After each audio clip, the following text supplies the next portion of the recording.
So here's the deal. One of my new favorite houses that I've yet to really get a deep dive into, but it's just got to happen, is Imaginary Authors.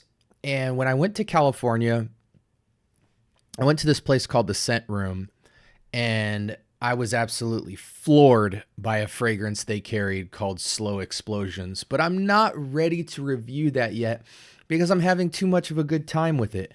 But every purchase comes with a sample, and so I thought we'd review another fragrance that many people do actually talk about, but I don't think you've heard of it yet. So strap up. Okay. I watch that head move side to side as I let the sin into the room. You are on top, let's connect minds. Trying to get into a mood. We gon' be fine. Close up the blinds, no rush. Finish the food. All right. Welcome to the Scent Bubble. I am your host for the evening. From the House of Imaginary Authors, courtesy of Imaginary Authors via my purchase of Slow Explosions, which we will cover at a later date. Today, we look at Memoirs of a Trespasser. Shout outs to the Fragrance Apprentice. I know he's talked about this quite a bit. And this, from what I understand, is a very signature vanilla that is showcased in a non-typical way. If you're familiar with most, let's start with designer and clone based vanillas. They're very straightforward. It almost seems like everyone's vanilla accord is the same. Maybe you have a vanilla ice cream type of vanilla. Maybe you have a super buttery, creamy vanilla and maybe an ashy version. But that's really it. It's just a little bit of play with the weight, but they all virtually smell the same. You know, whether it's Tom Ford's, whether it's Jean-Paul Gaultier, whether it's Givenchy, everyone seems to be kind of drawing from the same headspace, and we don't really see a lot of innovation. This, however, is an interpretation of vanilla which you do not typically see. And so before I really get under the nuts and bolts of this, because I do know a little bit about this fragrance, but not a lot. I've just heard other people talk about it. This is my first time getting my nose on it. And it's supposed to be just a more unique vanilla offering. Maybe both for those who are sick of typical vanilla renditions. Maybe you haven't found your vanilla, or maybe you're just a vanilla lover and you want to expand your arsenal of vanillas. This is supposed to be a more unique take. Almost kind of like a part vintage, part new. Now, the Fragrance Apprentice, when he reviewed this fragrance, he said it smelled like somebody in a library eating a bowl of ice cream and picking up wafts of the smell of pages out of books and, you know, old books and stuff like that. And to be honest, I get that. We're going to see what happens on the dry down. But I feel as though the ice cream analogy is a bit, I don't want to say exaggerated, because he didn't exaggerate it. It's just when you think of a bowl of ice cream, I think people would typically tend to feel like that's a very rich smell and a very loud vanillic smell. And you don't really get that here. You do get a great dose of vanilla, but I feel like the woods in here, or what he believes to be as a paper or old vintage book accord, is, I feel like that side of it is more dominant than the vanilla. Not by much, maybe a 60-40 with a weight of 60% woods, and those woods translate to this kind of old pages out of books. Like, imagine if you were to take a book. Here's a book. Here we go. How convenient. Check this out, by the way. Perfumes, A to Z guide. This really dope, legendary reviewer goes from A to Z on designers and rates them all. And in a very non-reviewer style. So it's very like you're talking to a guy in a room, more plain language. Cool, interesting toilet reads that I like to have in my office. But imagine taking an old book in a library that's been in there, maybe like when I went to the University of Arizona getting my undergraduate degree many moons ago. I remember I had to do community service at one point, and this library is probably 6 floors. And I had to go to every floor, basements all the way up to the highest floor, and bring checked out books that were returned and go resort them. And you would go into all these nooks and crannies. And I remember when you'd go into the law section, they had these dividers that you had to actually open up and then walk into them. And then there was a middle space, almost like a secret hideout study space for people who were going to school for law. And you'd have to pull apart, because there was so much literature on law, they had to stack them together like a harmonica, or like what is that thing? What is that called?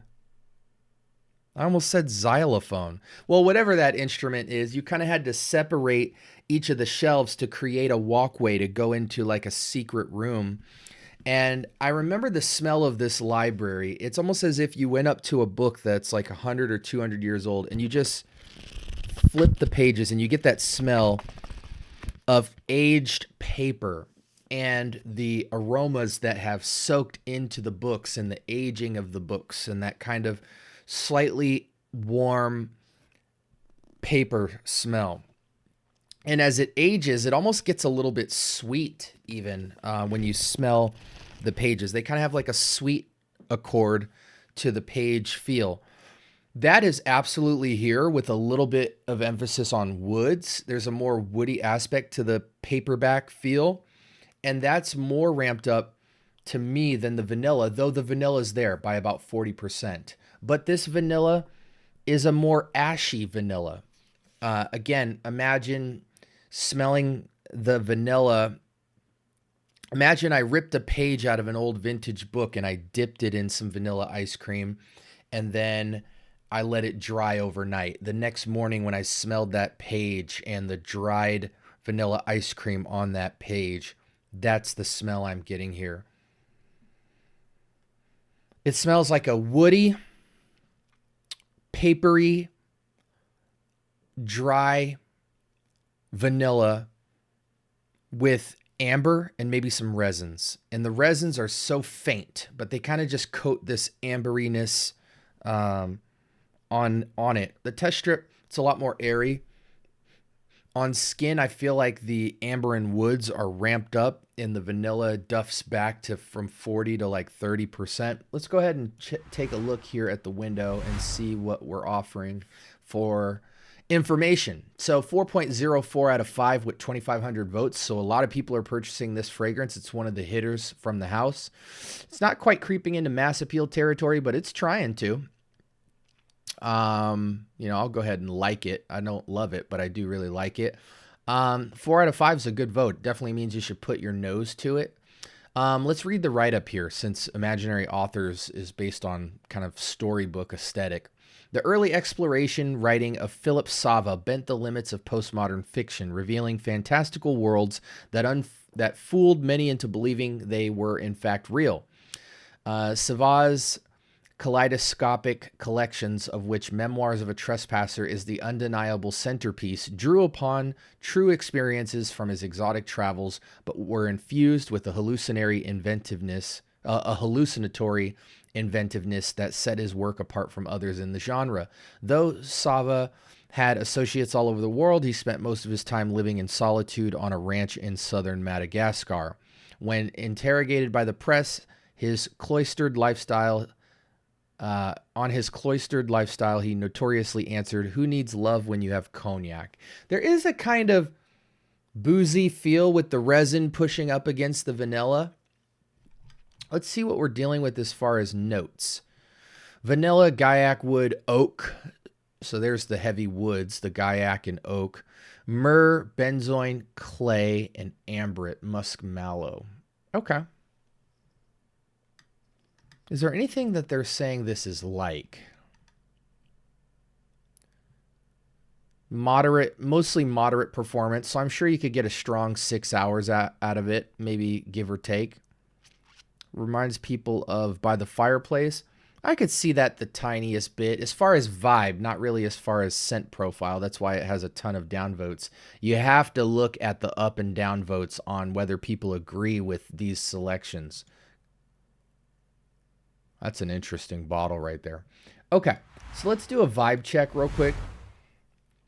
I think it's fall winter, but because it's so ashy and airy, it can make a case for nighttime or daytime with breeze. A daytime with a breeze, this would go nice.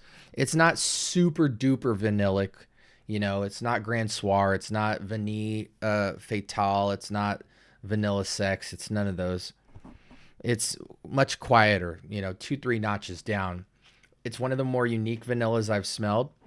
This is like, you see this ambiance behind me and all this? Like, this is the room I would wear this fragrance in, or a library, or a coffee shop, or something where you're supposed to be quiet and just enjoy life.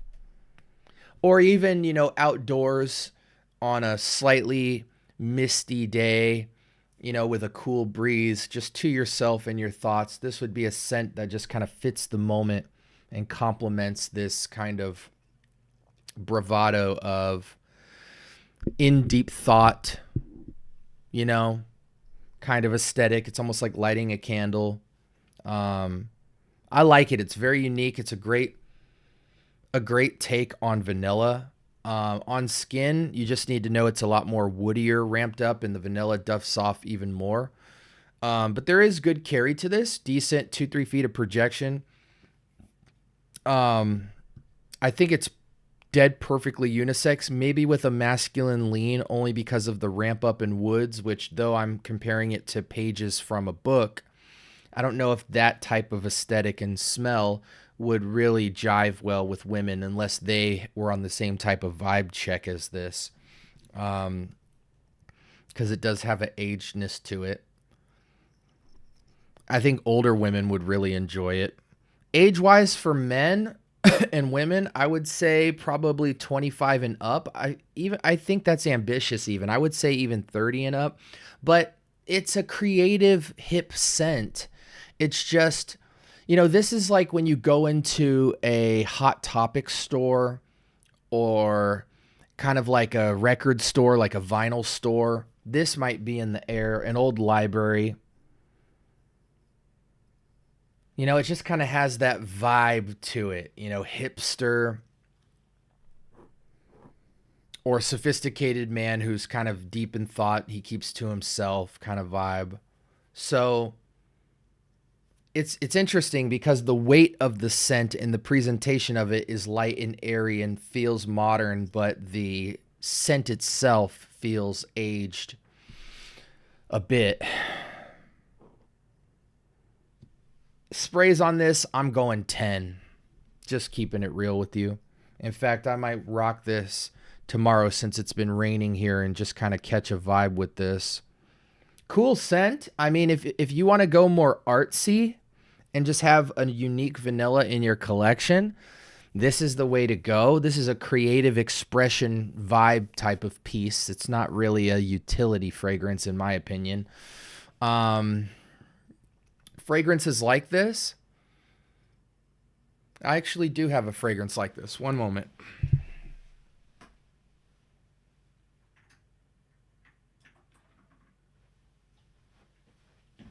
This is a fragrance from the house of Lattafa, and it is called Eternal Oud, which is supposed to be some kind of iteration of Grand Soir. It took about a year for it to feel like Grand Soir in terms of maceration. And that was largely due to the fact that Grand Soir is very creamy and milky and luxurious. And when I first got this fragrance, it felt very ashy. So as an ashy vanilla, I kind of want to see where it stands. Yeah, it feels... Eternal Oud is a similar profile, but it's somewhere in between what Memoirs of a Trespasser is doing and Grand Soir. It's a little bit more ashy than Grand Soir. Doesn't quite have as much of the paperback book feel, but it does have woods. somewhere in the middle, but it's a good reference point. You can get Eternal Oud for like 20, 30 bucks. It can get you in this range if you need an alternative. But I think you can get this fragrance as low as 70, 80-ish and as high as 150-ish. You just kind of have to do some digging. I'm giving this scent an 8. Very beautiful, creative, modern interpretation of vanilla. And it does something different, I think, than most of your vanillas. And it's above average. It's a very quality scent. It's rich. Nothing really smells fake about it or chintzy or, half butt on the production. It's a nice scent. But again, it's an expressionary creative piece. So if you're a thinking person, if you like modernized vintage stuff, if you like Hot Topic and libraries and speakeasies and candles and things like that, it's certainly a vibe. But yeah, I give it a strong 8. I think it's a really nice fragrance. Do you need it? Maybe. It's not going to have the most utility unless you're a creative person. But it's a good scent. And it's unique, and the bottle looks fantastic, and the story is nice.